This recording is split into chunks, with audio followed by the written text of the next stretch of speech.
अगले दिन सुबह अपर्णा उठी। उसे कल रात की सब बातें ध्यान आ गईं। उसे ध्यान आया 8 बज चुके हैं, सर 9 बजे आएंगे। वो फटाफट नहा के आई। संदीप के कल के व्यवहार से उसे एक अपनेपन का एहसास हो रहा था। उसने आज रोज की जीन्स कुर्ती की जगह लाइट पिंक कलर का सलवार सूट पहना, बालों को एक छोटा सा क्लच लगाकर खुला छोड़ दिया। आंखों में काजल, माथे पर छोटी सी डायमंड की बिंदी और हल्की सी लिपस्टिक, अपनी पसंद का लाइट परफ्यूम लगाया और खुद को आईने में देखकर बोली, now you are looking beautiful. खुद को एक फ्लाइंग किस देकर वो अपने बैग अरेंज करने लगी। तभी उसे ध्यान आया। वो उठकर फिर से शीशे के सामने आई और उसने ड्रॉअर से निकालकर पिंक कलर की चूड़ियां पहन लीं और कानों में छोटे छोटे झुमके। थोड़ी देर बाद संदीप का मैसेज आया कि मैं नीचे वेट कर रहा हूँ। अपर्णा ने खुद को थोड़ा संयमित किया, फिर बाहर आई और संदीप की कार के विंडो ग्लास पर नॉक किया। संदीप ने ग्लास नीचे किया। अपर्णा को देखा तो देखता रह गया। उसने कभी सपने में भी नहीं सोचा था कि अपर्णा इतनी खूबसूरत लग सकती है। उसका मासूम सा चेहरा उसे आज और प्यारा लग रहा था। उसने कार का गेट ओपन किया। अपर्णा अंदर आकर बैठ गई और उसने संदीप से कहा, गुड मॉर्निंग सर। संदीप ने अपनी आंखों पर गॉगल्स लगा लिए और कहा, गुड मॉर्निंग। अपर्णा उसके बाद अपने फ़ोन में कुछ देखने लगी। संदीप ने देखा कि वो उसकी तरफ बिल्कुल ध्यान नहीं दे रही, तो उसे अचानक कुछ सूझा। उसने अपने कार का म्यूजिक प्लेयर ऑन किया। उसमें गाना बज रहा था, मेरी भैंस को डंडा क्यों मारा। उसने फटाफट से घबराकर गाना चेंज कर दिया, दूसरे चैनल को ट्यून किया। उस पर गाना आ रहा था, आ वतन वतन मेरे आबाद रहे तू। संदीप ने फिर गाना चेंज किया। तीसरे स्टेशन पर गाना चला, दुश्मन ना करे दोस्त ने वो काम किया है। संदीप ने इरिटेट होकर गाने ही बंद कर दिए। अपर्णा जो चुपचाप बैठी सब देख रही थी, मन ही मन उसे बहुत हंसी आ गई। उसने अपने फ़ोन को म्यूजिक प्लेयर से कनेक्ट किया और गाना प्ले कर दिया। गाना आया, मेरी राहें तेरे तक हैं, तुझ पे ही तो मेरा हक है, इश्क मेरा तू बेशक है, तुझ पे ही तो मेरा हक है। अपर्णा आराम से आंखें बंद करके गाना सुन रही थी। संदीप ने जब गाने के बोल सुने तो उसके चेहरे पर अपने आप स्माइल आ गई। वो पूरे रास्ते उस गाने और उसके शब्दों में खोया रहा। ऑफिस पहुंचकर उसने कार बेसमेंट में पार्किंग में लगाई। अपर्णा उतरने लगी तो संदीप ने कहा, 2 मिनट रुकना, साथ में चलते हैं। अपर्णा उसे हैरानी से देखने लगी। उसने कहा, सर ऊपर सब हमें साथ में आता देखेंगे तो बातें बनाएंगे। संदीप ने उसकी आंखों में देखते हुए कहा, अगर मुझे कोई फर्क ना पड़ता हो तो। अपर्णा ने भी उसी की तरह उसकी आंखों में देखते हुए कहा, और मुझे पड़ता हो तो। संदीप ने कहा, तो फिर। अपर्णा ने भी कहा, तो फिर। संदीप ने कहा, क्या करें। अपर्णा ने कहा, क्या करें। संदीप ने कहा, साथ चलें। अपर्णा ने कार का गेट खोलकर बाहर निकलते हुए कहा, बिल्कुल नहीं, मैं जा रही हूँ, आप खुद आ जाना। इतना कहकर वो संदीप को पार्किंग में अकेला छोड़कर लिफ्ट से ऊपर चली गई। संदीप मुस्कुरा दिया और गाड़ी लगाकर ऊपर आ गया। अपने केबिन में आकर उसने सबसे पहले ट्रांसपोर्ट वाले से बात की और कल शाम रिसोर्ट तक ले जाने और वापस लौटने के लिए स्टाफ के लिए गाड़ियां बुक कर दी। थोड़ी देर बाद वो अपने काम में लग गया। 11 बजे उसके गेट पर नॉक हुआ।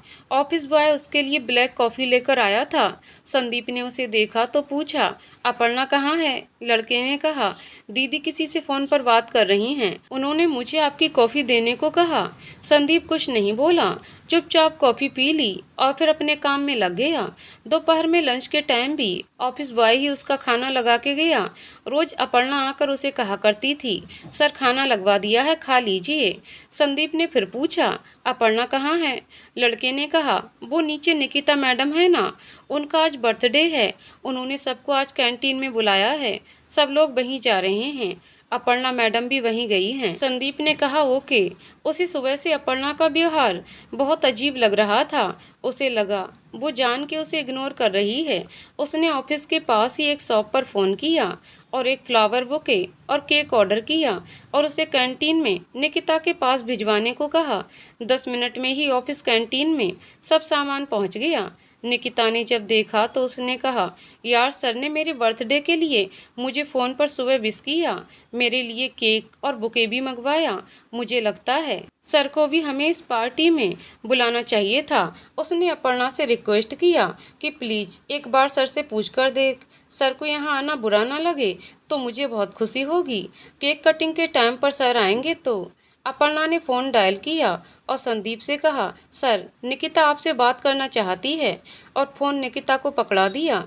निकिता ने घबराते हुए संदीप को थैंक्स कहा और पूछा कि यदि आपको आना बुरा ना लगे सर, तो आप यहाँ आएंगे तो मुझे बहुत अच्छा लगेगा। संदीप ने कहा, नो प्रॉब्लम, 10 मिनट में आता हूँ। निकिता ने सबको बताया कि सर आ रहे हैं। सब बहुत खुश थे कि सच में संदीप सर कितने सिंपल इंसान हैं, जरा भी घमंड नहीं है उन्हें। इतने में एक लड़की ने कहा, जिसकी भी उनसे शादी होगी वो लड़की कितनी लकी होगी ना। एक लड़के ने कहा, मैंने सुना है सर की शादी हुई थी लेकिन डिवोर्स हो गया है। निकिता ने कहा, फूटी किस्मत होगी उस लड़की की जो ऐसे इंसान को समझ नहीं पाई। समिधा भी वहीं सबके बीच बैठी सबकी बातें सुन रही थी, उसे अच्छा नहीं लग रहा था। इतने में अपर्णा ने खड़े होकर कहा, गाइस ये टाइम हैप्पी बातें करने का है, सर किसी भी टाइम आ जाएंगे, सो प्लीज़ कंट्रोल। इतने में अतुल ने आगे बढ़कर कहा, अपर्णा सही कह रही है। थोड़ी देर में संदीप नीचे आ गया। उसने निकिता को पर्सनली विश किया। निकिता ने थैंक्स कहा और केक कट किया। सबने उसे गुड विशेष दिए। अतुल और अपर्णा किसी बात पर जोक कर रहे थे। संदीप बार बार अपर्णा की तरफ देखता, लेकिन अपर्णा ऐसे बिहेव कर रही थी जैसे संदीप वहाँ है ही नहीं। लंच शुरू हुआ। निकिता ने संदीप को कहा, सर आप भी प्लीज लंच करिए ना। संदीप ने कहा, निकिता मुझे पहले पता नहीं था आपने लंच रखा है, मैं लंच कर चुका हूँ, आप लोग एंजॉय करिए, मैं चलता हूँ। निकिता ने कहा, सर प्लीज केक तो खाकर जाइए। इतना कहकर वो एक प्लेट में संदीप के लिए केक लेकर आ गई। संदीप ने उसके हाथ से प्लेट ली और कहा, आप आराम से एंजॉय करो, मैं यहाँ बैठता हूँ। इतना कहकर संदीप साइड में एक टेबल पर अकेला बैठ गया। निकिता ने सोचा, मैं अतुल या वेंकट को बुलाती हूँ सर को कंपनी देने के लिए। निकिता उन लोगों को देखने के लिए चली गई। समिधा वहाँ आई और संदीप के सामने आकर बैठ गई। उसने संदीप को देखते हुए कहा, संदीप आप सच में बहुत अच्छे इंसान हैं, यहाँ सब आपकी बहुत तारीफ करते हैं। संदीप ने कुछ नहीं कहा और चुपचाप केक खाता रहा। समिधा ने कहा, संदीप मैंने लाइफ में बहुत गलतियाँ करी हैं, सबसे बड़ी गुनहगार मैं आपकी हूँ, हो सके तो प्लीज़ मुझे माफ़ कर देना। मेरे मन में जो गिल्ट है शायद थोड़ी कम हो जाए। संदीप ने समिधा की तरफ देखा। समिधा की भरी हुई आंखें देखकर उसने सिर्फ इतना कहा, समिधा मैंने तुम्हें माफ़ कर दिया, इसलिए तुम इस ऑफिस में हो। तुम अपने मन में किसी तरह की कोई गिल्ट मत रखो, लाइफ में आगे बढ़ो, खुश रहो। समिधा ने संदीप के हाथ पकड़कर कहा, thank you so much Sandeep, आपको नहीं पता आज आपने मुझे कितनी बड़ी खुशी दी है। दूर खड़ी अपर्णा संदीप और समिधा को बातें करते हुए देख रही थी। उसे ऐसा लग रहा था जैसे उसके मन में कहीं कुछ टूट गया। वो वहां से बिना कुछ कहे निकल गई। संदीप ने अपने हाथ पीछे लेते हुए कहा, थैंक्स की कोई जरूरत नहीं है समिधा, हम अब बिल्कुल अजनबी हैं। तुम भी ये बात ध्यान रखो क्योंकि मैं अब शायद तुम्हारी कोई उम्मीद पूरी ना कर पाऊँ। समिधा ने सर झुकाकर कहा, हम कोई उम्मीद नहीं है संदीप, बस ईश्वर से प्रार्थना करती हूँ आपको आपके हिस्से की सारी खुशियाँ मिलें। संदीप ने स्माइल किया और उठ के वहाँ से चल दिया। उसने एक नज़र कैंटीन में देखा, उसे अपर्णा कहीं नहीं दिखी। संदीप ऊपर आ गया। उसने केबिन में देखा, अपर्णा वहाँ भी नहीं थी। उसने कॉरिडोर में खड़े होकर फ़ोन किया। फ़ोन बजने की आवाज़ वॉशरूम से आ रही थी। उसने देखा अपर्णा ने उसका फ़ोन नहीं उठाया। वो शांति से गेट के बाहर रुका रहा। थोड़ी देर बाद अपर्णा वॉशरूम से बाहर आई। संदीप ने देखा उसकी आंखें बिल्कुल लाल थीं।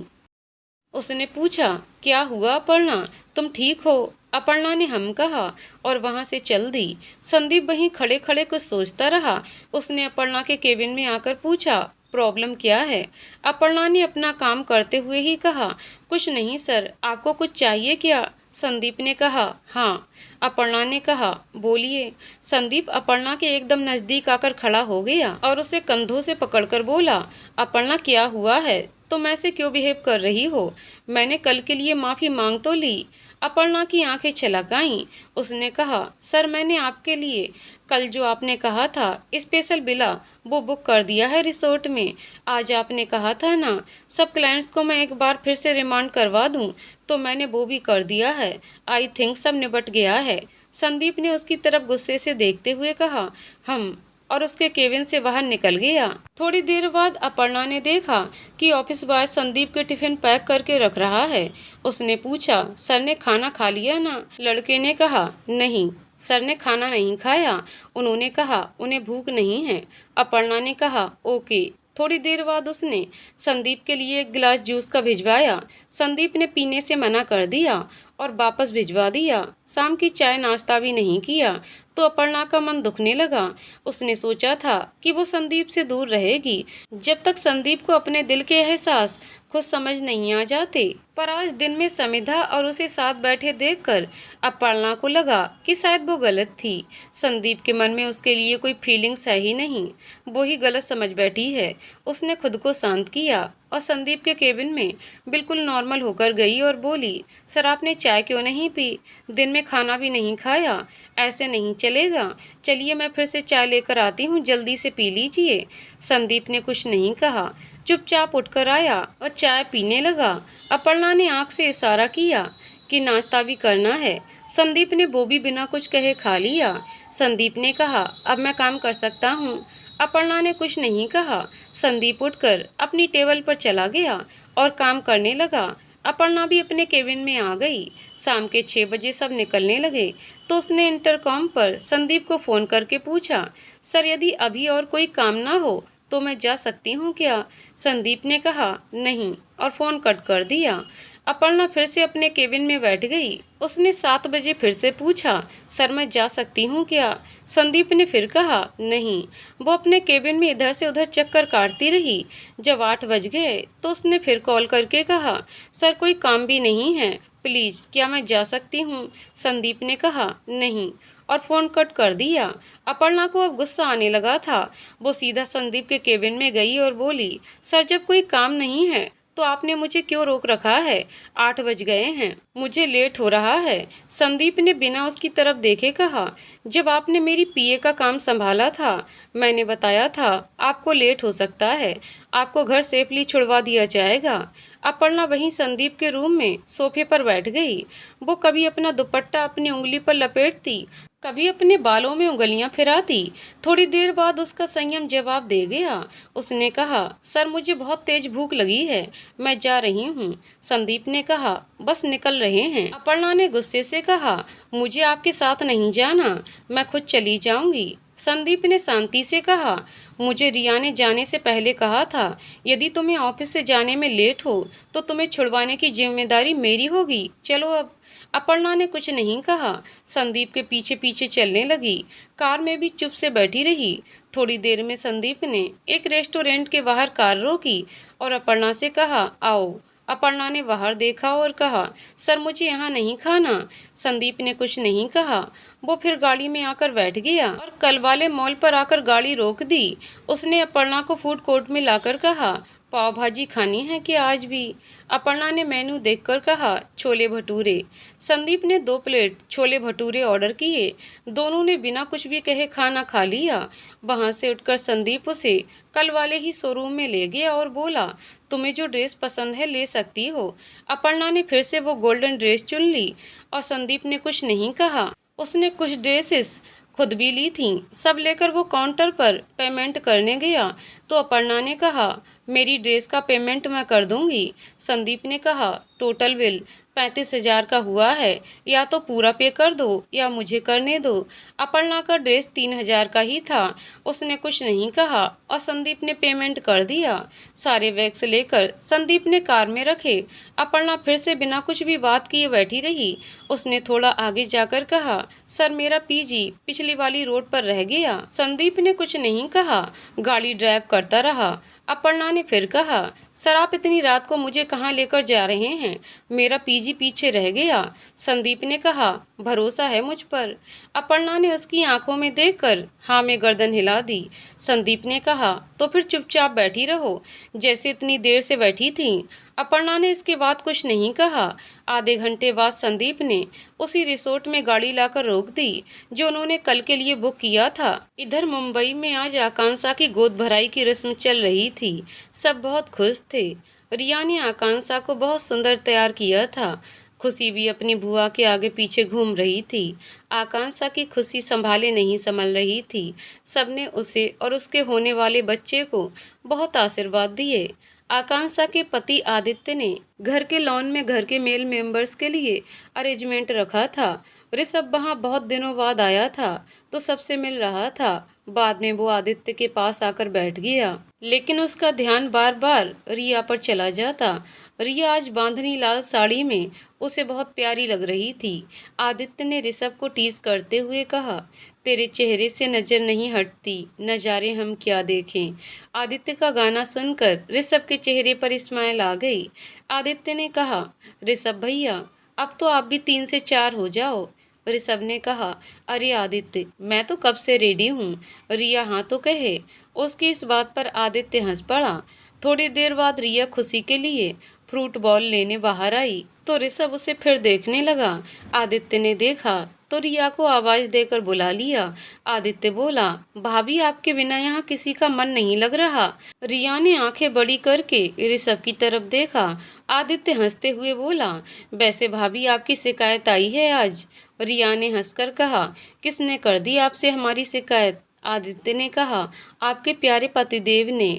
रिया कुछ कहती उससे पहले ही ऋषभ बोला, अरे क्यों मरवा रहा है यार, रात को सोफे पर सुलवाएगा क्या मुझे। ऋषभ की बात सुनकर रिया ने झूठ मूठ गुस्सा दिखाते हुए कहा, यानी आपने सच में मेरी चुगली की है कुछ।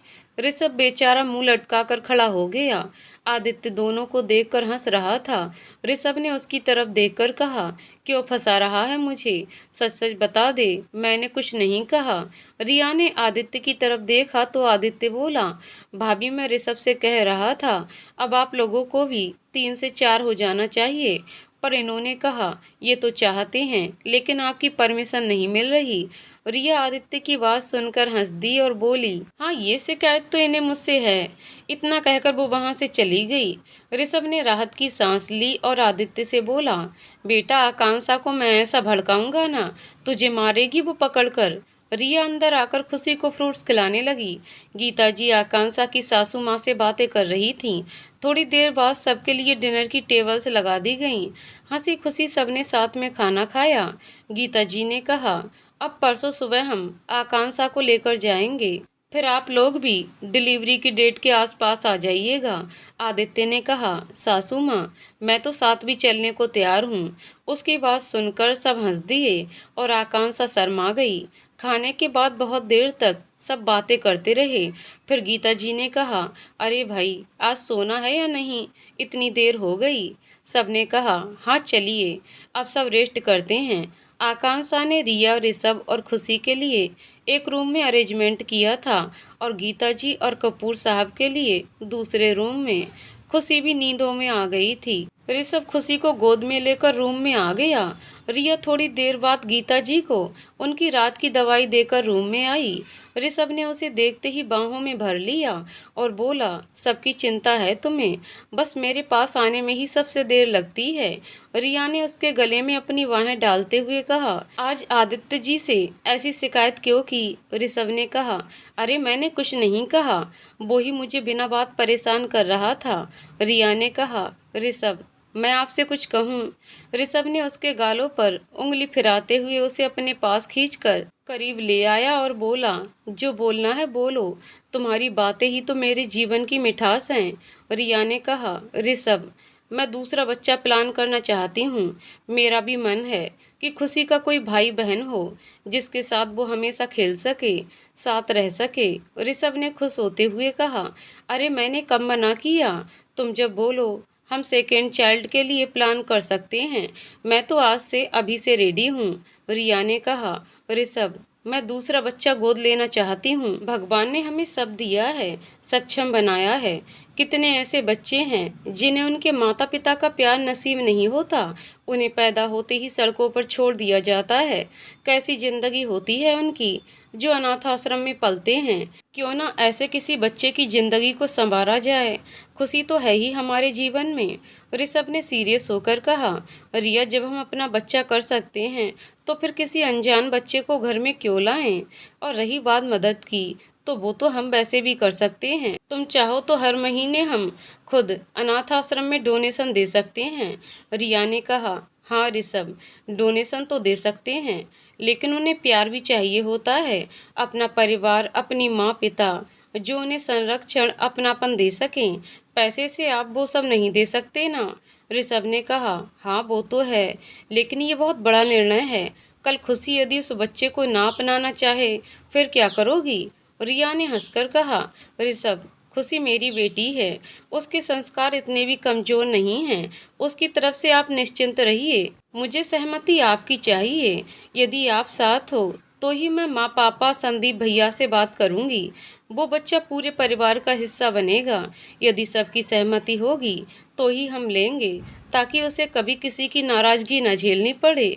ऋषभ ने कहा। सोचते हैं रिया, मुझे थोड़ा समय दो। अपन बेंगलोर जाकर इस बारे में आराम से विचार करेंगे। रिया ने मुस्कुराकर हाँ कर दिया। रिसोर्ट के अंदर जब संदीप ने कार लगाई तो अपर्णा ने कहा। इस वक्त हम यहाँ क्यों आए हैं सर? कुछ काम बाकी रह गया क्या? संदीप ने कुछ नहीं कहा और मैनेजर से चाबी लेकर अपर्णा को उस विला में लेकर आया जो उसने खुद के लिए बुक करवाया था। विला अंदर से बहुत ही खूबसूरत था। अपर्णा सब तरफ देख रही थी। संदीप ने उसे 2-3 बैग हाथ में देकर कहा। इसमें तुम्हारे लिए ड्रेसेस हैं, जो पसंद हो पहन सकती हो। आज हम यहीं रुकने वाले हैं। अपर्णा ने आश्चर्य से कहा। आज? पर क्यों? बाकी के जने कहाँ हैं? संदीप ने एक बेडरूम में जाते हुए कहा। मैं थक गया हूँ, चेंज करके आता हूँ। तब तक तुम भी फ्रेश हो लो, उसके बाद आराम से बात करते हैं। ये साइड में तुम्हारा रूम है। अपर्णा ने कुछ नहीं कहा। उसे समझ ही नहीं आ रहा था संदीप क्या कर रहा है और क्यों कर रहा है। वो रूम में गई और हाथ मुंह धोकर संदीप के लायक कपड़ों में से एक ग्रीन कलर का नाइट ड्रेस पहनकर बाहर आई। बाहर संदीप पहले से ही बैठा था। वो भी चेंज करके आ चुका था और टीवी ऑन करके देख रहा था। संदीप ने अपर्णा को देखा तो उसे पास आकर बैठने को कहा। अपर्णा वहीं सोफे पर आकर बैठ गई।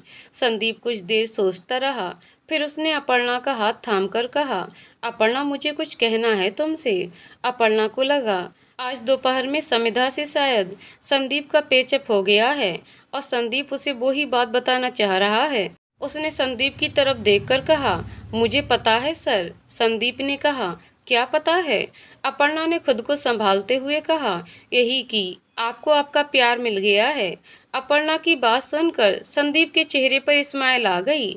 उसने कहा। हाँ अपर्णा, मुझे प्यार हो गया है, लेकिन कैसे कहूँ ये समझ ही नहीं आ रहा। पर तुमने तो मेरे दिल की बात बिना कहे समझ ली। अपर्णा की आंखों से आंसू बह निकले। उसने कहा। आपकी दोस्त भी हूँ ना, वैसे आप उसे साफ शब्दों में अपने दिल की बात बता दीजिए। आपके जीवन में फिर से खुशियाँ लौट के आएंगी। संदीप इतना खुश था कि उसे कुछ समझ ही नहीं आ रहा था। उसने अपर्णा के पास आकर उसे गले से लगा लिया। अपर्णा ने अपने आंसू पोंछे और कहा। सर, मैं समिधा नहीं हूँ। समिधा का नाम सुनकर संदीप को शौक लगा। उसने कहा। समिधा? अपर्णा ने कहा। हाँ सर, मैं समिधा नहीं हूँ, अपर्णा हूँ। आप शायद भूल गए। संदीप ने उससे अलग होते हुए कहा। क्या भूल गया? तुम क्या कह रही हो? अपर्णा ने अपने चेहरे पर स्माइल लाते हुए कहा। सर, मैं आपके लिए बहुत खुश हूँ। सच में मैंने हर दिन मन से आपके लिए प्रार्थना की है कि ईश्वर ने आपसे जो भी लिया है वो सब आपको फिर से लौटा दे। और देखिए, भगवान ने मेरी सुन ली। आज समिधा फिर से आपकी जिंदगी में लौट आई है। संदीप एकदम से उठकर खड़ा हो गया और जोर से चिल्लाकर बोला। क्या बोल रही हो अपर्णा? होश में तो हो। समिधा मेरी जिंदगी में वापस क्यों आएगी? मैं तुमसे प्यार करता हूँ और ये बात बताने के लिए ही तुम्हें यहाँ लाया था। तुम पता नहीं मन में क्या वहम पाले बैठी हो। समिधा आज दिन में मुझसे माफ़ी मांगने आई थी और मैंने उसे माफ़ भी कर दिया, ताकि अब मैं वो सब भूल कर आगे बढ़ सकूं तुम्हारे साथ। मैं जीवन में पीछे नहीं, आगे बढ़ना चाहता हूँ। मुझे ऐसी जीवन साथी चाहिए जिस पर मैं आंख बंद करके भरोसा कर सकूँ, जिसके साथ होने से मेरे जीवन में सुकून हो। और मुझे ये फीलिंग तुम्हारे साथ महसूस होती है। अपर्णा को अपने कानों पर विश्वास ही नहीं हुआ। वो उठकर संदीप के पास आई और उसकी तरफ देखकर बोली, क्या कहा अभी आपने? संदीप ने उसकी आंखों में देखते हुए कहा, अपर्णा, मैं तुमसे प्यार करने लगा हूँ। मैं कई दिनों से अपने मन की इस कशमकश से जूझ रहा था, लेकिन कल जो हुआ उसके बाद मुझे यकीन हो गया कि मैं तुमसे प्यार करने लगा। अपर्णा ने कुछ नहीं कहा, आगे बढ़कर संदीप को जोर से हक कर लिया। उसने धीरे से कहा, मी टू। संदीप ने उसका चेहरा अपनी दोनों हथेलियों में पकड़कर ऊपर किया और बोला, क्या कहा तुमने? अपर्णा का चेहरा शर्म से लाल हो गया। उसने संदीप को छोड़ दिया और बोली, कुछ नहीं। इतना कहकर वो बिला के बाहर बने पूल में सीढ़ियों के पास आकर बैठ गई। संदीप भी उसके पास आकर बैठ गया। दोनों बस एक दूसरे को देखकर स्माइल कर रहे थे। क्या कहना है, कुछ शब्द ही नहीं थे। थोड़ी देर बाद संदीप ने अपर्णा का हाथ पकड़ा और उसे कहा, अंदर चलें, ठंडक हो रही है। अपर्णा ने सिर्फ सर हिलाकर हाँ कर दिया। अंदर हॉल में आने के बाद संदीप ने अपर्णा को देखा। उसे एक अलग सी खुशी का एहसास हो रहा था। अपर्णा जो दिन रात बड़बड़ करती रहती थी, आज उसकी नज़रें शर्म के कारण ऊपर तक नहीं उठ रही थीं। दोनों खामोशी से बस एक दूसरे के साथ को महसूस कर रहे थे। थोड़ी देर बाद अपर्णा ने कहा, रात बहुत हो गई है, कल काम भी बहुत है, सो जाइए। संदीप ने उसके हाथ को संभालते हुए कहा, मुझे तो आज रात नींद आने से रही। अपर्णा ने मासूमियत से पूछा, क्यों? संदीप ने उसकी आंखों में देखकर कहा, क्योंकि आज मेरी जिंदगी में सबसे खुशी का दिन है। अपर्णा ने फिर शर्मा की नजरें नीची कर लीं। संदीप ने उसको इस तरह देखा तो हंसकर बोला, तुम शर्माती भी हो। मुझे तो लगता था तुम तूफान एक्सप्रेस हो, बिना सोचे कुछ भी कह देने वाली। उसकी बात सुनकर अपर्णा और ज़्यादा शर्मा गई। संदीप ने कहा, एक बार मेरी तरफ देखो तो सही।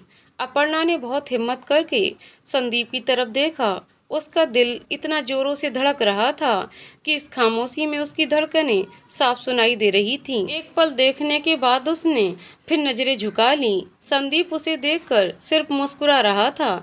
उसने कहा, जाओ रेस्ट कर लो। अपर्णा उठकर भागकर जाने लगी तो संदीप ने उसका हाथ फिर से पकड़ लिया। उसके पास आकर धीरे से कान में कहा, आई लव यू।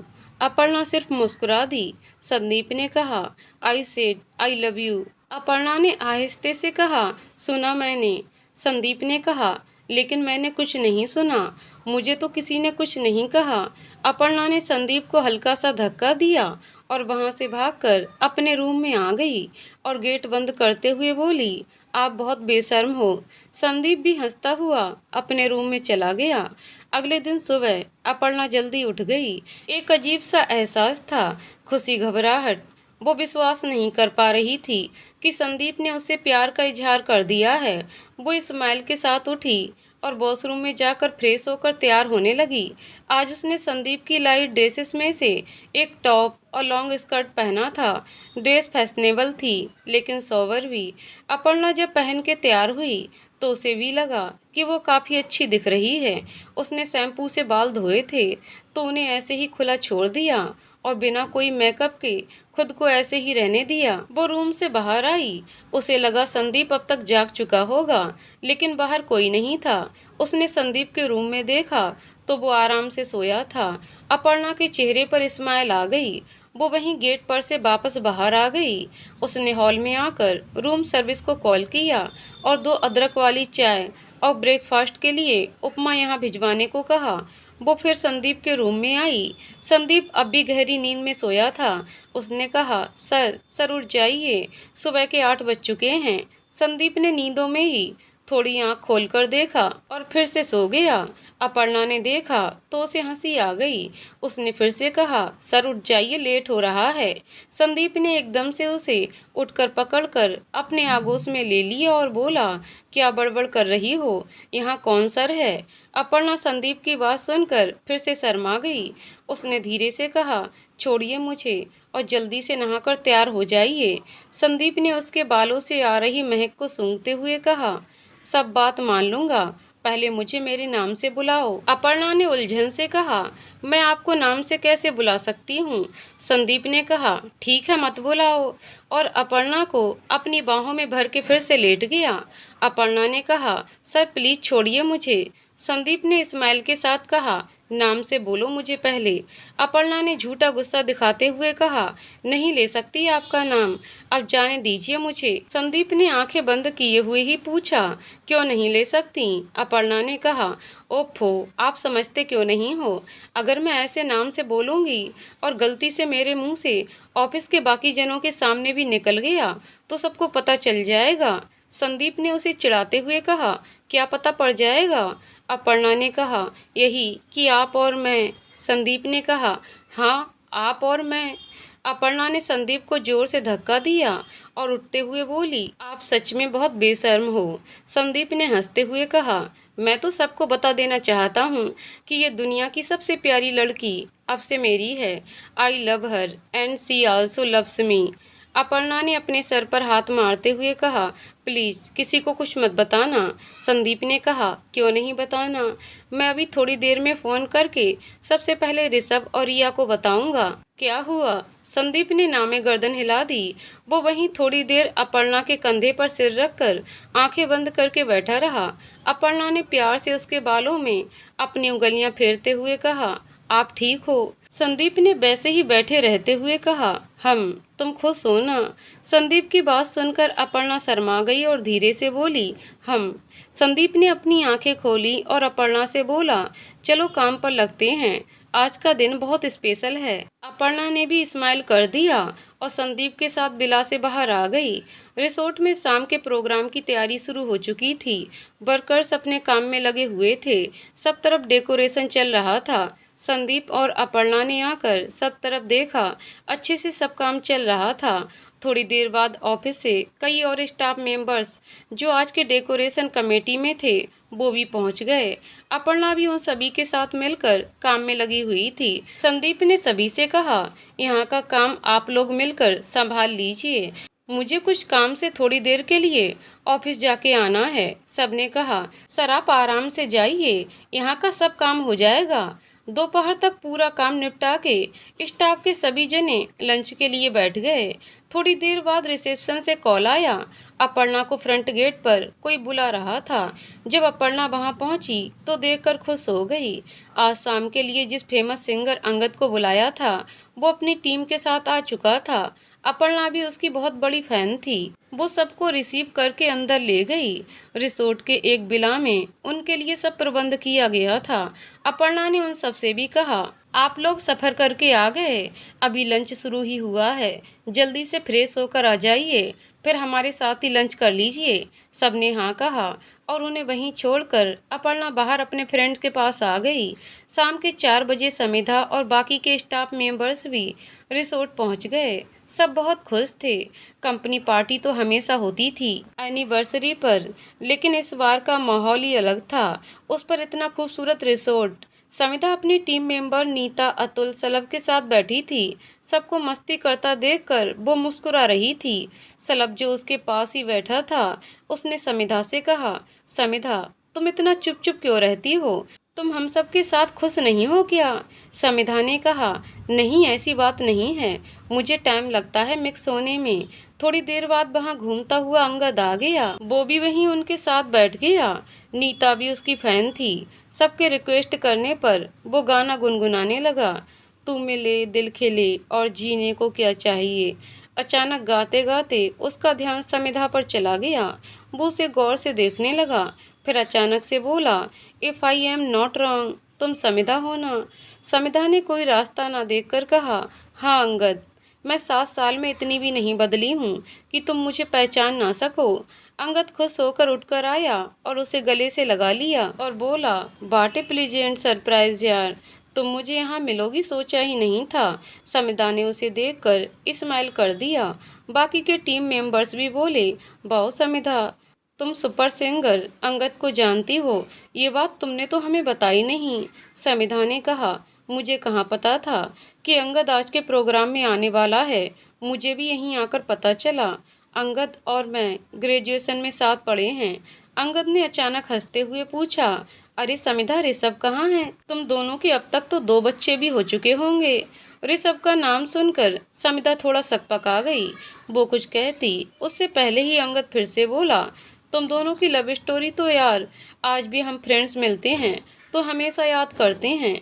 इतना रईस लड़का, कपूर खानदान का बेटा, पर मजाल है उसने तुझे छोड़कर कभी किसी और लड़की की तरफ आंख उठाकर देखा हो। What a couple you both were.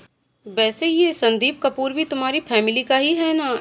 ये ऋषभ का कजिन है क्या? समिता एकदम से वहां से उठते हुए बोली, अंगद, मेरी शादी ऋषभ से नहीं हुई है, प्लीज इस बारे में कोई बात नहीं। इतना कहकर वो वहां से उठकर चल दी। अंगद ने वहीं बैठे बैठे कहा, ये कैसे पॉसिबल है?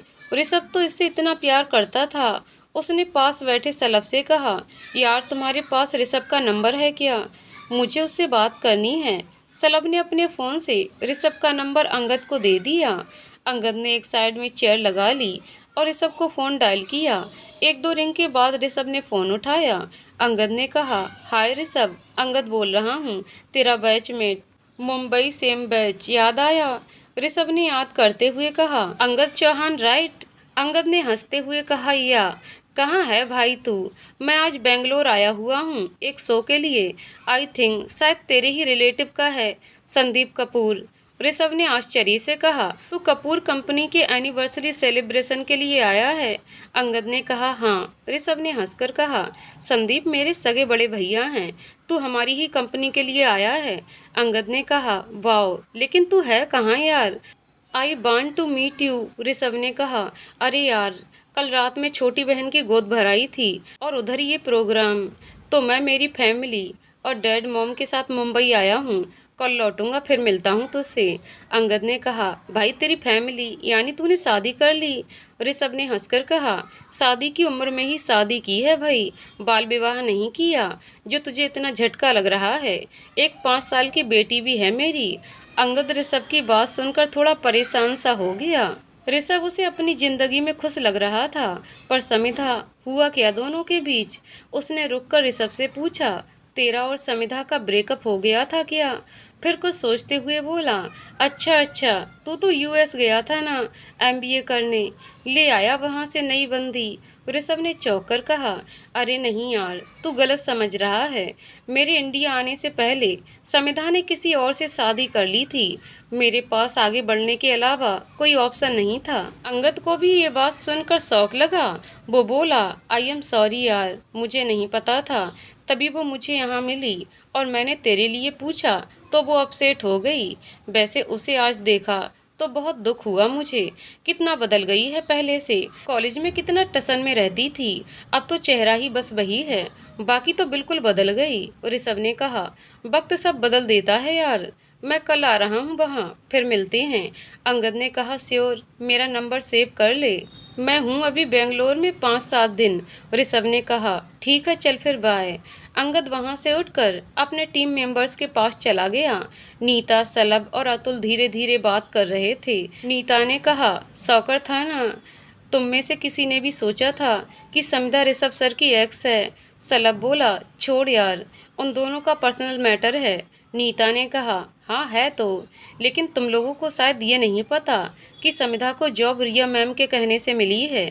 बेचारी मैम अपने ही पति की गर्लफ्रेंड को अनजाने में ऑफिस में नौकरी दे दी। अतुल ने कहा, छोड़ना यार नीता, इस बारे में किसी से कुछ मत कहना, वो भी एक लड़की है, हमें पता है, ठीक है, बाकी के लोगों को पता चला उसे ऑफिस में बहुत कुछ सहना पड़ेगा फिर। समिधा वैसे भी अपने काम से काम रखती है, हमें क्या उसके पास्ट से। नीता ने कहा, यस, तू ठीक बोल रहा है, चल अपन तो आज का प्रोग्राम एंजॉय करते हैं। वैसे अपर्णा कहाँ है, दिखी नहीं, बहुत देर से मुझे ढूंढ कर आती हूँ। इधर संदीप ने जो विला रिसोर्ट में बुक किया था उसमें अपर्णा संदीप को अपने हाथों से खाना खिला रही थी। संदीप थोड़ी देर पहले ही शहर से लौटा था। सबसे नज़र बचाकर अपर्णा उसके साथ विला में आई थी और उसके लिए खाना भी लगवा कर उसे पहले खाना खिला रही थी। संदीप ने जिद की तो वो उसे अपने हाथ से खिलाने लगी। नीता को वेटर ने बताया अपर्णा इस विला में है, तो वो उसे ढूंढती हुई उधर आ गई। आते ही उसने जो देखा उसकी तो आंखें खुली की खुली रह गईं। अपर्णा इतने प्यार से संदीप को अपने हाथ से खाना खिला रही थी। थोड़ी देर बाद अपर्णा ने हैंड वॉश किए और संदीप से बोली, मैं जाती हूँ बाहर, आप भी आ जाइएगा। संदीप ने उसे हक कर लिया और बोला, आज शाम के लिए मैंने हम दोनों के लिए कस्टम ड्रेस तैयार करवा लिए है, तुम्हारे रूम में रखी है, वो ही पहनना शाम को पार्टी में। अपर्णा ने शर्मा के हाँ कह दिया और बोली, जाती हूँ मैं, आप भी जल्दी आ जाना। नीता ने सब देख लिया था, वो साइड में होकर खड़ी रही। जैसे ही अपर्णा बाहर आई, नीता ने उसे पकड़ लिया और बोली, अपर्णा की बच्ची, तू गई अब अपने फ्रेंड से छुपाकर, तेरा क्या चल रहा है, देखा मैंने सब, तू सर की पीए क्या बनी, अपने दोस्तों को भूल गई। अपर्णा उसकी बात सुनकर झेप गई। नीता वहां से चिल्लाते हुए भागी, सलब अतुल, एक गुड न्यूज है। वो दोनों दूर बैठे उसको देख रहे थे। अपर्णा ने देखा तो अपना माथा ठोक लिया। नीता भागकर उन दोनों के पास आ गई और बोली, यार आज की सबसे बड़ी खबर तो मुझे अब पता पड़ी है, हम तो दुनिया से बेखबर ऐसे ही बैठे थे। अतुल ने कहा, अब कुछ बकेगी भी कि क्या हुआ है। इतने में अपर्णा भी वहां उन लोगों के पास पहुंच गई। नीता ने देखा तो बोली, ये हमारी दोस्त गद्दार निकली, दोस्तों को दगा दिया इसने। मैं अभी जब अंदर से इसे ढूंढने गई तो ये बड़े प्यार से अपने बॉस को हाथों से खाना खिला रही थी। रोमियो जूलियट बने एक दूसरे की आंखों में डूबे थे। वो तो सर थे, इसलिए मैं कुछ बोल नहीं पाई। फिर हमारे सर ने इन मैडम को उठकर बेखक किया और बहुत प्यार से बोले, तुम्हारे लिए मैंने कस्टम ड्रेस मंगवाया है, आज पार्टी में वो ही पहनना। और ये मंद मंद मुस्कुराते हुए लजाते हुए हाँ बोली। फिर आज्ञाकारी बीबी की तरह बोली, बाहर जल्दी आना। नीता की बातें सुनकर अपर्णा का चेहरा शर्म से लाल सुर्ख हो गया। अतुल और सलब ने पहले अपर्णा को देखा, फिर नीता को। दोनों ने फिर एक साथ चिल्लाकर कहा, रिया मैडम को फ़ोन लगाओ। अपर्णा अब घबरा गई और बोली, उसे आने दो, खुद बता दूंगी, प्लीज़ प्लीज़ प्लीज़। पर उसके दोस्त उसकी कहाँ सुनने वाले थे। नीता ने रिया को फ़ोन लगा दिया। रिया ने फ़ोन उठाते हुए कहा, हाय नीता, सब ठीक हैं? नीता ने चहकते हुए कहा, मैम बिल्कुल ठीक, इवन ठीक से भी ऊपर। रिया ने हंसते हुए कहा, मतलब? नीता ने कहा, मैम आपको ध्यान है, अपर्णा किसी से सीक्रेटली बहुत प्यार करती थी, हम इसे कितना चिढ़ाते थे, तब भी नाम नहीं बताती थी। आज इसे हमने रंगे हाथों पकड़ लिया, अपने उनकी बाहों में। नीता की बात सुनकर रिया के चेहरे पर खुशी उभर आई। उसने कहा, क्या संदीप भैया ने हाँ कह दी? रिया की बात सुनकर नीता का मुंह खुला का खुला रह गया। वो बोली, मैम आपको पहले से पता था? रिया ने हंसते हुए कहा, नहीं तो अपर्णा ने कहा है वैसे। नीता ने फ़ोन अपर्णा को पकड़ा दिया और मज़े से देखने लगी। रिया ने अपर्णा से पूछा, भैया ने एक्सेप्ट कर लिया क्या? अपर्णा ने शर्माकर कहा, हम। रिया ने खिलखिलाकर हंसते हुए कहा, wow Aparna, I am so happy. मेरा बस चलता तो अभी आकर तुझे गले लगा लेती। वैसे ये सब हुआ कब? अपर्णा ने कहा, कल रात को। अपर्णा के सारे दोस्त, जो सब कान लगाकर खड़े थे, एक साथ चिल्लाए, ओहो, अतुल तो सीटी बजा रहा था। अपर्णा ने कहा, रिया मैं तुझसे बाद में बात करती हूँ, पहले इन ढक्कनों को तो संभाल लूँ, नहीं तो पूरे ऑफिस में मुनादी करवा देंगे मेरे नाम की। रिया ने हंसते हुए कहा, बेटा तेरे नाम की मुनादी तो मैं यहाँ करती हूँ, जाकर सबसे पहले मम्मी पापा और ऋषभ को बताती हूँ, तेरा तो बैंड हम बजवाएंगे अब। रिया ने फ़ोन रख दिया। अपर्णा वहीं पास पड़ी कुर्सी पर मुंह फुलाकर बैठ गई। अतुल उसे देखकर गाने लगा, भैया की दुआएं लेती जा, जा तुझको सुखी संसार मिले, हम सबकी कभी ना याद आए, पिया जी से इतना प्यार मिले। अपर्णा ने गुस्से से खड़े होकर कहा, मार डालूंगी सबको अगर अब मुझे और चिढ़ाया तो। सलब, अतुल और नीता उसके चारों तरफ गोल घेरा बनाकर डांस करने लगे और अंट संट गाने गाए जा रहे। थोड़ी देर में उधर से संदीप आया तो उसने देखा। वो उन सबके पास आया और बीच में खड़ी अपर्णा को देखा तो आंखों से पूछा, क्या हुआ? अपर्णा उन लोगों के बीच से निकल कर आई और संदीप के कंधे पर सर रखकर बोली, भांडा फूट गया, इन तीनों को सब पता चल गया और इन बेवकूफ़ों ने रिया को भी फ़ोन करके कह दिया। अपर्णा की बात सुनकर संदीप भी खुश हो गया। उसे नीता, सलभ और अतुल ने बधाई दी। संदीप ने सबको स्माइल के साथ थैंक्स कहा और बोला, प्लीज गाइज, अब ये न्यूज अपने तक ही रखो। जल्दी ही मैं अपर्णा को ऑफिशियली रिंग पहनाकर सबके सामने लेकर आऊँगा। यहाँ अभी मीडिया बहुत है, मैं नहीं चाहता अभी ये बात फैले और मीडिया वाले अपर्णा को बिना बात परेशान करें। सबने हाँ कहा। नीता ने कहा, सर लेकिन हमें आपसे बाद में ग्रैंड पार्टी चाहिए। संदीप ने हंसकर कहा, श्योरली। फिर वो वहाँ से चला गया। इधर रिया ने घर के हॉल में सब घर वालों को इकट्ठा किया और खुश होकर बोली, आप सबके लिए मेरे पास सरप्राइज है। सबने एक साथ पूछा, क्या सरप्राइज? रिया ने खिलखिलाकर कहा, संदीप भैया ने कल शाम अपर्णा को प्रपोज कर दिया है और उसने भी हाँ कर दी है। रिया की बात सुनकर सब खुशी से झूम उठे। कपूर साहब की आंखें भर आईं।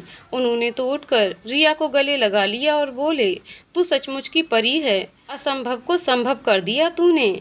मैं जब कई बार संदीप को रातों में अकेले छत पर बैठे देखता था, उसकी आंखों का वो दर्द मेरी जान ले लेता था। मेरे जीवन में बस यही एक दर्द था कि मेरा बेटा अकेला घुट रहा है। आज तूने मेरे दिल का वो जख्म भी भर दिया। अब तो मौत भी आ जाए तो कोई सिकवा नहीं। रिया ने कपूर साहब से कहा, पापा ऐसे नहीं बोलते, अभी तो आपको अपने नाती पोते खिलाने हैं। कपूर साहब ने हंसकर कहा। आदित्य उठकर सबके लिए मिठाई ले आया और सबको मीठा खिलाते हुए बोला, वैसे बड़े साले साहब को फ़ोन लगाकर बधाई दी जाए। रिया ने कहा, नहीं आदित्य जी, आज कंपनी एनिवर्सरी है, अभी भैया बहुत बिजी होंगे, उन्हें तो बधाई अब हम कल मिलकर ही देंगे, वो भी जोड़े से। आदित्य खुश होकर बोला, यानी मेरा भी चलना पक्का? अब तो मैं भी आकांक्षा के साथ बेंगलोर जाऊंगा। सब उसकी बात सुनकर हंस पड़े। रिया ने ऋषभ से कहा, हाँ जी, जल्दी से बुक करवा दीजिए आदित्य जी की टिकट भी। आदित्य ने पसरते हुए कहा, अब तो बड़े साले साहब की शादी करवा कर ही वापस आएंगे। गीता जी ने कहा, बस अब तो वो दिन जल्दी आ जाए। रिया आकर उनके पास बैठ गई और बोली, माँ देखना, जाते ही सबसे पहले सगाई और जल्दी ही शादी। आकांक्षा दी के बेबी के होने से पहले उनकी दोनों भाभियां साथ होंगी। गीता जी ने कहा, हाँ बेटा जी, उसके बाद घर में सत्यनारायण की कथा भी करवाएंगे। आकांक्षा ने गीता जी के गले में बाहें डालकर कहा, माँ पहले शादी की तैयारियां करो, पूजा पाठ बाद में करवाना। ऋषभ ने भी आकर कहा, हो गई आदित्य की टिकट भी बुक, अब कल सुबह जल्दी निकलना है, तो सब अपनी अपनी पैकिंग निपटा लो ताकि कल लास्ट मिनट कोई डील ना हो। सब जाने की तैयारी में लग गए। उधर रिसोर्ट में पार्टी शानदार चल रही थी। सब लोग बहुत एंजॉय कर रहे थे। अपर्णा भी अपने गहरे नीले गाउन में जब तैयार होकर आई तो संदीप उसे देखता ही रह गया। वह बहुत प्यारी लग रही थी। बाहर दोनों जब साथ निकल कर आए तो हर एक की नज़र उन दोनों पर ठहर गई। नीता ने दोनों की बलैयां लेते हुए कहा, वाओ क्या परफेक्ट जोड़ी है। नीता की बात सुनकर अपर्णा शर्मा गई। उसने संदीप से कहा, आप गेस्ट को अटेंड करिए, मैं स्टेज अरेंजमेंट संभालती हूँ। सभी मुख्य मेहमान आ चुके थे। संदीप उनके साथ फ्रंट रो में बैठा था। मंच का संचालन अपर्णा ने संभाला हुआ था। कल्चरल प्रोग्राम की शुरुआत सबसे पहले अंगद के गाने से हुई। अंगद ने जैसे ही एक लड़की को देखा तो ऐसा लगा गाना गाया। चारों तरफ समा बंध गया। हर कोई सिर्फ एक चीज कह रहा था, बंस मोर बंस मोर। अंगद ने दूसरा गाना शुरू किया, मैं तेरा बन जाऊंगा। इस गाने को सुनकर स्टेज पर खड़ी अपर्णा और संदीप दोनों के चेहरे पर स्माइल आ गई। थोड़ी देर बाद एक ग्रुप डांस परफॉर्म हुई और उसके बाद स्टाफ के प्रमोशन की अनाउंसमेंट शुरू हो गई। संदीप ने अपने सभी स्टाफ को 110% हाइक किया था और जो डिजर्व करते थे उन्हें प्रमोशन भी। सभी बहुत खुश थे। जैसे ये अनाउंस किया गया, सब तरफ से खुशी से चिल्लाने की आवाजें आने लगीं। इस सब के बाद संदीप ने सभी को उनके सहयोग के लिए धन्यवाद कहा और डिनर एंजॉय करने के लिए इनवाइट किया। सारे अरेंजमेंट बिल्कुल परफेक्ट थे। खाने पीने के प्रोग्राम के बाद धीरे धीरे जिन जनों को जाना था जाने लगे। नीता के जोर देने पर समिधा भी रिसोर्ट में रुकने को तैयार हो गई थी। रात को सबने बोनफायर अरेंज किया था और स्टाफ के जनों के बीच सिंगिंग डांसिंग चल रहा था। अंगद खुद के और समिधा के लिए भी 2 कप कॉफी लाकर उसके पास जाकर बैठ गया। समिधा उसे देखकर मुस्कुरा दी। अंगद ने ही बात शुरू करते हुए कहा, समिधा तुम यहाँ कब से काम कर रही हो? समिधा ने कहा, मुझे तो अभी 1 महीना भी पूरा नहीं हुआ है। तुम्हारा सब कैसे चल रहा है? कौन सी सिटी में हो आजकल? अंगद ने बताया, वो तो अब भी मुंबई में ही है। हमेशा से सिंगर बनना चाहता था, इसलिए डैड के बिजनेस को नहीं संभाल पाया और अपने ड्रीम्स को पूरा करने लगा। फैमिली से भी पूरा सपोर्ट मिला, तो आज यहाँ हूँ। सिंपल सी लाइफ है मेरी, शादी अभी की नहीं। फिर उसने समिधा से अनजान बनते हुए पूछा, तुमने भी शादी नहीं की अभी तक? समिधा ने मुस्कुराकर कहा, शादी तो हुई थी, डिवोर्स भी हो गया। अब मैं अपने आप को काबिल बनाना चाहती हूँ, खुद को खुद संभाल कर अपनी मॉम के लिए कुछ करना चाहती हूँ। अंगद ने उसका हाथ पकड़कर कहा, ब्रेव गर्ल। वैसे कभी भी कोई हेल्प लगे या कोई जरूरत हो तो हमेशा ध्यान रखना, you have a friend in Mumbai too. Samidha ने कुछ नहीं कहा, बस मुस्कुरा दी। अंगद ने कहा, वैसे तुम्हारा डिवोर्स क्यों हुआ? समिधा ने अब भी शांति से कहा कि मेरी ही बेवकूफ़ियाँ थीं, मैं ही उस इंसान की अच्छाइयाँ समझ नहीं पाई। जब समझ में आई तब तक हम अलग हो चुके थे। अंगद ने कहा, हम स्टिल कोई चांस है फिर से तुम दोनों के मिल पाने का? तो कोशिश जरूर करना। समिधा ने हंसकर कहा, कोई चांस नहीं, वो देखो, वो उधर ब्लू शर्ट में जो बैठे हैं, संदीप कपूर, वो ही मेरे हस्बैंड थे। आज ही मुझे पता पड़ा कि उनकी लाइफ में फिर से खुशियाँ और प्यार लौट आया है। वो जो उनके सामने लड़की बैठी है, ब्लू गाउन में, प्यारी सी, अपर्णा नाम है उसका, के कारण संदीप आज तुम्हें इतने मुस्कुराते हुए नजर आ रहे हैं, वरना मेरे कारण तो उनकी ये स्माइल भी चली गई थी। फिर भी उनकी और ऋषभ की पत्नी के कारण आज मैं यहाँ जॉब कर पा रही हूँ। मैं मन से उन दोनों की शुक्रगुजार हूँ और चाहती हूँ ये फैमिली हमेशा खुश रहे। समिधा की बात सुनकर अंगद ने कहा, यार तुझे बिल्कुल बुरा नहीं लग रहा? तेरे एक्स हस्बैंड की लाइफ में कोई और लड़की आ गई है तो? समिधा ने मुस्कुराते हुए कहा, नहीं अंगद, बुरा तब लगता जब मैं उस रिश्ते में होती। मैंने सच में कभी भी संदीप से प्यार किया ही नहीं। उससे रिश्ता सिर्फ अपने फायदे के लिए जोड़ा और उसी के कारण ऋषभ को भी धोखा दिया। स्टिल इन लोगों ने मेरी जरूरत के समय बहुत हेल्प की। संदीप के लिए मेरे दिल में कभी भी कोई फीलिंग्स ही नहीं थी, आज भी नहीं है। हाँ, गिल्ट जरूर थी, लेकिन उसके लिए भी उन्होंने मुझे माफ़ कर दिया। सो आई एम हैप्पी नाउ। अब मैं सिर्फ खुल के जीना चाहती हूँ। संदीप की लाइफ में अपर्णा आ गई है, ये देख के अब बल्कि मुझे और सुकून मिल गया है। अंगद ने कहा, यू आर टू गुड। मुझे प्राउड फील हो रहा है कि तू मेरी फ्रेंड है। समिधा ने हंसते हुए कहा, नहीं रे, मैंने ऐसे कुछ नहीं किया जिस पर खुद प्राउड फील कर सकूं। अंगद ने कहा, समिधा, गलतियां सभी से होती हैं जीवन में, पर उनसे सीख लेकर खुद को सुधारना और सबके लिए अच्छा सोचने की भावना रखना कोई कम बड़ी बात नहीं है। समिधा अंगद की बात सुनकर मुस्कुरा दी। देर रात तक सबका हंसी मजाक, डांस प्रोग्राम चलता रहा। संदीप ने अपर्णा को बुलाकर कहा, ये सब तो सोने के मूड में नहीं है, चलें क्या? अपर्णा ने कहा, आप जाकर रेस्ट करिए, मैं तो आज वैसे भी नीता के साथ रूम शेयर करने वाली हूँ। संदीप ने कहा, सही है, दोस्त के आते ही मुझे भूल गई। मैं ही खड़ा होकर प्रोग्राम क्लोजिंग के लिए बोल देता हूँ, वरना सब और जागते रहेंगे। संदीप ने सबसे कहा, गाइज बहुत देर हो गई है, कल हम लोग लेक पर भी जाएंगे, तो प्लीज़ सबसे रिक्वेस्ट है, जाकर थोड़ी देर सो लीजिए ताकि हम कल समय पर निकल सकें। धीरे धीरे सब जने अलॉटेड विलाज में जाने लगे। समिधा, निकिता, नीता, सीबा और अपर्णा एक ही विला में जाने वाले थे। वो सब गर्ल्स भी निकल गईं। अंदर जाने के बाद सब ने कंफर्टेबल ड्रेस में चेंज किया और जाकर अपने अपने बेड पर लेट गईं। समिधा अपर्णा के पास आई और बोली, अपर्णा सो रही हो क्या? अपर्णा को समिधा का पास्ट पता था, लेकिन कभी कोई ज्यादा बात एक ऑफिस में होते हुए भी उनमें नहीं हुई थी। अपर्णा ने अपने बेड पर जगह बनाते हुए कहा, नहीं अभी नहीं सो रही, आओ बैठो। समिधा वहीं उसके पास आकर बैठ गई। उसने अपर्णा को हग किया और बोली, आज दिन में जब सब तुम्हें टीज कर रहे थे, मैं भी वहीं थी। संदीप थे वहाँ, इसलिए तुम्हारे पास नहीं आई, लेकिन सच में मैं तुम दोनों के लिए बहुत खुश हूँ। उसने प्यार से उसके गाल पर हाथ फेरा और बोली, हमेशा ऐसे ही मुस्कुराते रहना और संदीप की लाइफ में भी यही मुस्कुराहटें बिखेर देना। अपर्णा ने उसका हाथ कस के पकड़ा और बोली, thank you so much for understanding. Samidha ने प्यार से कहा, सो जाओ, फिर वो उठकर अपने बेड पर आकर लेट गई। सुबह 8 बजे कपूर फैमिली आदित्य और आकांक्षा के साथ बेंगलोर एयरपोर्ट पर उतरे। ऋषभ ने फोन कर घर से गाड़ियां बुलवा ली थीं। उसने रिया को आंख से इशारा किया। रिया ने कपूर साहब से कहा, पापा आप लोग घर चलिए, हम लोग थोड़ी देर रिसोर्ट होकर आते हैं। कपूर साहब ने पूछा, इस वक्त रिसोर्ट क्यों? घर चलकर आराम कर लो बेटा, सफर से तुम भी थकी होगी।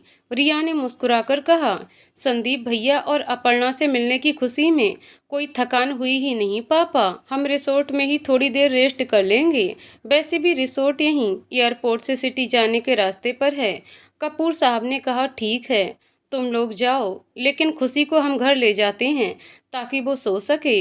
आकांक्षा ने मचलते हुए कहा, मुझे भी जाना है, मुझे भी बड़ी भाभी से मिलना है। आदित्य ने कहा, मुझे भी। उन सब लोगों को ऐसे बिहेव करते देखकर खुशी बोली, दादू ये लोग कब बड़े होंगे, कैसे बच्चों की तरह कर रहे हैं। उसकी ये बातें सुनकर सब जोर से हंस पड़े। गीता जी ने कहा, आकांक्षा बेटा तू चल हमारे साथ, तुझे भी इतने सफर के बाद बिल्कुल रेस्ट करना चाहिए। कल मिल लेना अपर्णा से। रिया ने कहा, कल क्यों, मैं उसे आज शाम को ही आप सबसे मिलवाने घर ले आऊंगी।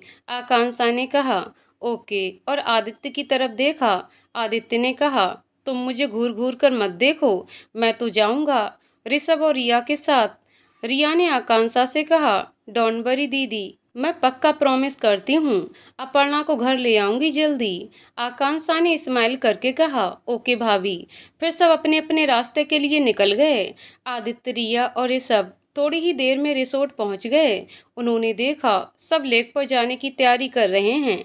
रिया ने अपर्णा को ढूंढा और उसे गले लगाते हुए धीरे से कान में बोली, कांग्रेट्स बड़ी भाभी। रिया की बात सुनकर अपर्णा विलस करने लगी। रिया ने उसे टीस करते हुए कहा, ओहो अभी से ये हाल, जब संदीप भैया से शादी हो जाएगी तो क्या होगा। इतने में संदीप भी अंदर आ गया। उसने जब देखा कि रिया अपर्णा को चिढ़ा रही है तो बोला, रिया प्लीज, अपर्णा को बिल्कुल चिढ़ाना नहीं। रिया मन ही मन मुस्कुरा दी।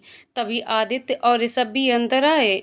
आदित्य ने संदीप को गले लगाते हुए कहा, वाह भैया, 2 दिन अकेला क्या छोड़ा आपको, आप तो हाथ से निकल लिए। वैसे अपर्णा भाभी हैं ही इतनी प्यारी कि कोई भी अपना दिल हार जाए। ऋषभ ने भी आगे बढ़कर संदीप को गले लगा लिया और बोला, I am so happy for you भैया।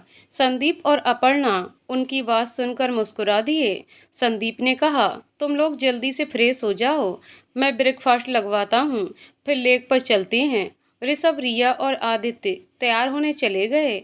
अपर्णा को अकेले खड़ा देखकर संदीप उसके पास आया और उसका हाथ थामकर बोला, तुम खुश हो ना अपर्णा। अपर्णा ने बहुत प्यार से संदीप की तरफ देखा और कहा, हाँ सर, मैं बहुत खुश हूँ। संदीप ने अपने सिर पर हाथ मारा और बोला, तुम्हारा कुछ नहीं हो सकता, यहाँ कोई और नहीं है, फिर भी तुम मुझे सर कह रही हो। संदीप की बात सुनकर अपर्णा ने भोला सा चेहरा बना लिया और बोली, आई एम सॉरी, आदत नहीं है ना। संदीप ने उसे प्यार से देखते हुए कहा, कोई नहीं, धीरे धीरे आदत हो जाएगी। थोड़ी देर बाद सब तैयार होकर लेक पर आ गए। रिया को पानी से थोड़ी घबराहट होती थी, इसलिए वो अपर्णा के साथ लेक साइड पर बैठी थी। ऋषभ और आदित्य तो पानी में बोट लेकर निकल गए। संदीप भी थोड़ी देर बाद अपर्णा को ढूंढता हुआ वहीं आ गया। दूर अकेले खड़ी समिधा को देखकर अपर्णा को कल रात वाली बात याद आ गई। अपर्णा ने संदीप को कल रात जो अपर्णा से बात हुई वो सब बताया। अपर्णा की बात सुनकर संदीप भी थोड़ा रिलैक्स हो गया और बोला, अच्छा है समिधा इतना बदल गई है। दूर खड़ी समिधा के पास अंगद आकर खड़ा हो गया और दोनों लेक के किनारे वॉक करने लगे। उन्हें देखकर रिया बोली, भैया आई थिंक आपको भी उसे माफ कर देना चाहिए। संदीप ने कहा, रिया मैं उसे माफ कर चुका हूँ, इसीलिए अपर्णा के साथ आगे बढ़ पाया हूँ। रिया ने मुस्कुराकर कहा, तो फिर भैया आपको नहीं लगता हमें अब कुछ करने का वक्त आ गया है? संदीप उसकी तरफ देखकर बोला, मुझे भी लगता है।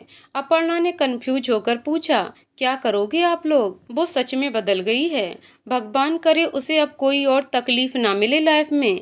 रिया ने अपर्णा के पास आकर कहा, उसकी तकलीफ कम करने की ही बात कर रहे हैं अपर्णा।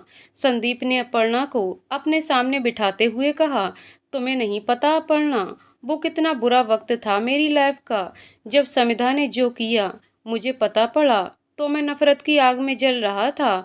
मुझे उससे बदला लेना था, इसलिए मैंने सबसे पहले उसके पिता की कंपनी खरीद ली और उसे बंद करवा दिया। कंपनी पहले से ही बहुत घाटे में भी थी। उसके बाद मेरा और समिधा का डिवोर्स हो गया। डिवोर्स पेपर साइन करवाने से पहले मैंने अंकल से वादा किया था कि उनकी कंपनी उन्हें फिर से लौटा दूंगा, लेकिन उन्होंने अगले दिन ही सुसाइड कर लिया। उनके इस कदम का दोषी मैं खुद को मानने लगा। मैं बहुत डिप्रेशन में था उस टाइम। तब रिया ने मुझे एक बहन की तरह बहुत सपोर्ट किया। मेरी हर तकलीफ को इसने समझा। ऋषभ का भी समिधा को लेकर मन खट्टा पड़ चुका था, इसलिए उसके सामने भी हमने कभी इस विषय पर कोई बात नहीं की। जब खुशी 1 साल की हो गई उसके बाद रिया ने ऑफिस आना शुरू किया। इसने मुझसे एक दिन समिधा के डैड की कंपनी के बारे में पूछा। मैंने बताया वो अब भी बंद है। रिया ने कहा अगर मैं उस पर विश्वास करूं तो ये फिर से वो कंपनी शुरू करना चाहती है। मैं जानता था इस सब में रिया को कोई ज़्यादा सपोर्ट नहीं करेगा, क्योंकि खुशी छोटी थी और रिया मॉम के कहने के कारण सिर्फ हमारी कंपनी में काम करने की परमिशन ले पाई थी। मेरे लिए वो डेड इन्वेस्टमेंट था। मैंने वो कंपनी बिना किसी परेशानी के रिया के नाम कर दी। ये हर रोज ऑफिस में मुझसे 1-2 घंटे कंपनी को चलाने से संबंधित सब काम सीखती रही। 2 साल में ही रिया की कंपनी मुनाफा कमाने लगी। इसने मुझे उसको खरीदने में जितने पैसे लगे थे वो भी लौटाए और बहुत मुनाफा भी कमाया। इस बारे में सिर्फ मैं और रिया जानते थे। ऋषभ को इसलिए नहीं बताया क्योंकि रिया अपने दम पर अपना मुकाम हासिल करना चाहती थी। धीरे धीरे रिया की मेहनत रंग लाने लगी। इसने ऑनलाइन अपना बिजनेस बढ़ाया। आज फाइनेंस की जो सबसे बड़ी ऑनलाइन ट्रेंडिंग कंपनी मार्केट में है वो हमारी रिया की है। इसने ना सिर्फ समिधा के डैड की कंपनी को फिर से ऊंचाइयों पर लाया, बल्कि खुद भी फाइनेंशियल कंपनियां शुरू की। आई थिंक अकेले रिया की सभी कंपनी की नेट वर्थ मिलाकर 800 करोड़ से ऊपर है। हमें जो मिला पापा से विरासत में मिला, हमने सिर्फ उसे आगे बढ़ाया है। लेकिन रिया ने अपने दम पर अपनी लगन और मेहनत से वो मुकाम हासिल किया है जिसे बड़े बड़े लोगों को पाने में पूरी जिंदगी निकल जाती है। इतना सब करके भी ये हमेशा कहती थी यदि किसी दिन ऐसा वक्त आया कि समिधा को अपनी गलतियों का प्रायश्चित होगा तो मैं उसके डैड की कंपनी उसे लौटा दूंगी। इसलिए जब इसे समिधा उस दिन ऐसी हालत में मिली तो ये समिधा को हमारी कंपनी में काम करने का ऑफर दी। ये चाहती है कि वो भी सब काम की बारीकियों को समझे ताकि आगे जाकर उसे अकेले वो सब संभालना पड़े तो रिया की मेहनत बेकार ना हो जाए। रिया ने अपनी सूझबूझ से और लगने से एक बंद पड़ी कंपनी को इस लेवल पर लाया है। आज ये यही कह रही थी कि अब वक्त आ गया है समिधा को उसके डैड की कंपनी लौटा दी जाए। उसके प्रायश्चित का इससे बेहतर इनाम उसे और कुछ नहीं दिया जा सकता। अपर्णा ने उठकर रिया को गले से लगा लिया और बोली, कहाँ से लाती हो इतना करेज? हम लोग ऐसा सोच भी नहीं सकते। जो मिला है उसमें खुश हैं। तेरे जैसी लड़की हम लोगों के लिए रोल मॉडल है। रिया ने हंसते हुए कहा, ये कुछ ज्यादा हो गया। मैंने ऐसा कुछ नहीं किया, सिर्फ मेहनत से लगी रही हूँ। मैं ऋषभ से जो भी मांगती वो मुझे खुशी से देते, लेकिन ये मुझे अपने बूते पर करना था। हाँ, अनुभव कम था। उसके लिए संदीप भैया की सलाह, उनका मार्गदर्शन हमेशा काम आया। और अपर्णा, मेरे मन में हमेशा से ये था कि मेरी माँ ने हम लोगों को बड़ा करने में बहुत दुख उठाए हैं। मैं उनके लिए और प्रिया के लिए कुछ कर सकूं। प्रिया को भी इंटर्नशिप यहाँ से इसलिए ही करवाई थी। अब आगे की बागडोर उसे संभालनी है। बस भैया और तेरी शादी हो जाए जल्दी से, फिर मैं फ्री। उसके बाद मुझे मेरे नए मिशन पर निकलना है। संदीप और अपर्णा दोनों रिया की तरफ देखकर बोले, अब कौन सा मिशन? रिया ने हंसकर कहा, वो अभी सीक्रेट है, वक्त आने पर बताऊंगी। थोड़ी ही देर बाद ऋषभ और आदित्य भी आकर उनके पास बैठ गए। आदित्य ने संदीप से कहा, संदीप भैया, आपने अपर्णा भाभी को अपनी नींद में चलने वाली आदत के बारे में बताया या नहीं? संदीप ने हैरान होकर पूछा, मैं कब नींद में चलता हूँ? आदित्य क्या बोल रहा है? आदित्य ने बुरा सा मुंह बनाकर कहा, ये सही है। अब आप क्या चाहते हो? मैं आपकी कारगुजारियां होने वाली भाभी को बताऊं भी ना? सच में ना अपर्णा भाभी, संदीप भैया रात को नींदों में चलते हैं और ये जाकर कहाँ बैठ जाते हैं, फिर पता है आपको? अपर्णा ने हंसते हुए पूछा। कहाँ? आदित्य ने कहा। फ्रिज के सामने। और फिर नींदों में आंखें बंद किए ही सारे रसगुल्ले, गुलाब जामुन, मिठाइयाँ चट। कोई अगले दिन पूछे तो बोल देते हैं, मैंने तो नहीं खाए, मैं तो सोया हुआ था, अब नींदों में चलते हुए पहुंच गया हूँ तो पता नहीं। आदित्य की बात सुनकर सब हंसने लगे। आदित्य ने कहा, अरे सच बोल रहा हूँ, यकीन ना हो तो देख लो, मेरे पास वीडियो भी है। ये मैंने और आकांक्षा ने मिलकर एक रात बनाया था। इतना कहकर आदित्य ने अपने मोबाइल में एक वीडियो निकालकर प्ले कर दिया, जिसमें संदीप फ्रिज के सामने जमीन पर बैठकर मजे से मिठाइयाँ खा रहा था।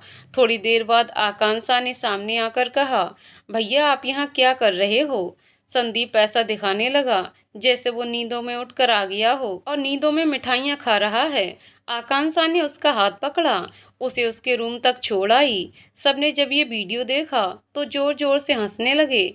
संदीप शर्माते हुए बोला, आदित्य तुझे तो मैं छोड़ूंगा नहीं।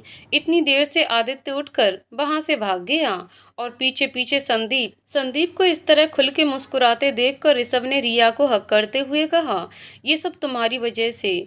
तुम पता है सच की एंजल हो, जब से हमारी दुनिया में आई हो सब कुछ ठीक हो गया है। I love you so much. Riya ने हंसते हुए कहा, ऐसा कुछ नहीं है जी, मैं लकी हूँ जो मुझे इतनी प्यारी फैमिली मिली है, और जो एक कमी थी वो भी अब अपर्णा के आने से पूरी हो जाएगी। शाम तक सब मस्ती कर करा के थक कर अपने अपने घरों के लिए लौट गए। कंपनी के लोगों के लिए भी ये सेलिब्रेशन बहुत खास बन गया था, जब काम के तनाव से मुक्त होकर सब एक साथ इतना एंजॉय कर पाए थे। अपर्णा को भी रिया अपने साथ जिद करके कपूर मेंशन ले आई थी। गीता जी, कपूर साहब, आकांक्षा और खुशी सब अपर्णा से मिलकर बहुत खुश हुए। गीता जी ने रात के खाने के बाद कपूर साहब से कहा, अब बिना देर किए मेरे संदीप की शादी जल्दी से करवा दीजिए ताकि मैं चैन से मर सकूं। गीता जी की बात सुनकर रिया उनके पास आई और बोली, माँ भैया की शादी भी जल्दी से होगी और आप उनके बच्चों को भी खिलाएंगी। ये मरने वरने की बातें आज के बाद कभी नहीं करना। कपूर साहब बोले, संदीप, अपर्णा, बेटा तुम लोगों की इस विषय में क्या राय है? अपर्णा, तुम्हारी चाचा चाची से भी हमें बात करनी होगी, उनकी अनुमति भी बहुत जरूरी है। संदीप के कुछ बोलने से पहले ही आदित्य बोला, पापा जी जल्दी से जल्दी करवा दीजिए, दूल्हा तो सहरा बंधवाने को तैयार बैठा है। उसकी बात सुनकर सब हंस दिए। कपूर साहब बोले, ठीक है, कल ही अपर्णा के चाचा जी से बात करके इनकी जल्दी से शादी करवा देते हैं। उनकी बात सुनकर सब खुश होकर चिल्लाने लगे। संदीप ने इशारे से कहा तो अपर्णा ने अपने चाचा जी का मोबाइल नंबर कपूर साहब को दे दिया। तभी खुशी हॉल में आकर बोली, आज क्या कोई सोएगा नहीं? सब बच्चों की तरह चिल्ला रहे हैं। उसकी बात सुनकर सबको हंसी आ गई। गीता जी ने कहा, चलो बेटा, आपको हम सुला देते हैं। कपूर साहब भी सोने के लिए चल दिए। आकांक्षा ने कहा, अपर्णा भाभी, आप मेरे साथ मेरे रूम में सो जाइए, आदित्य संदीप के साथ सो जाएंगे। मुझे वैसे भी आपके साथ बहुत कम समय बिताने को मिला है। सब लोग अपने अपने रूम में चले गए। रिया भी अपने रूम में आकर लैपटॉप पर कुछ काम करने लगी। थोड़ी देर बाद ऋषभ रूम में आया तो उसने पूछा, अरे रिया, इतना सफ़र हुआ है आज, थक गई होगी, सो जाओ, ऑफिस का काम कल कर लेना।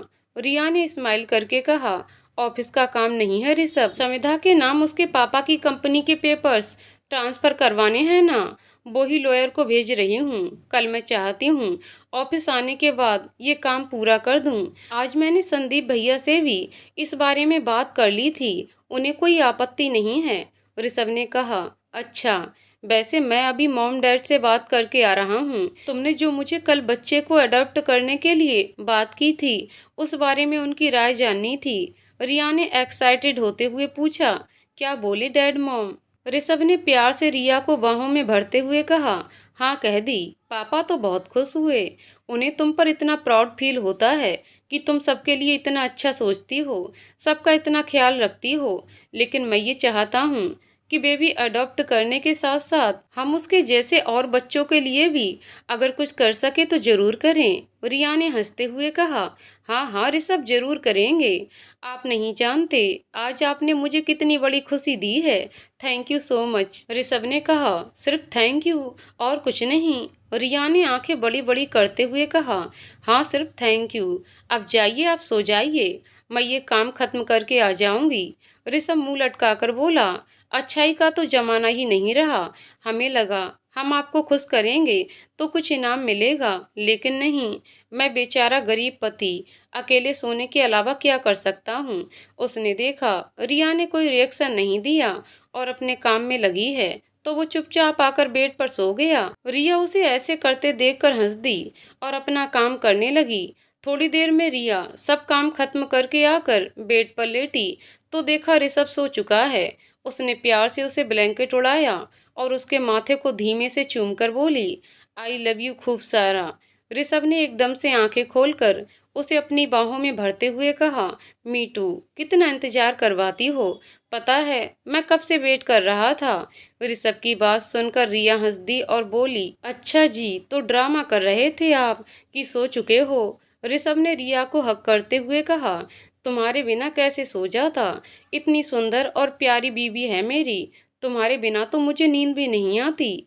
रिया के चेहरे का रंग एकदम लाल हो गया। वो धीमे से बोली, अपनी शादी को इतने साल हो गए लेकिन आप नहीं सुधरोगे। ऋषभ ने कहा, नहीं कभी नहीं।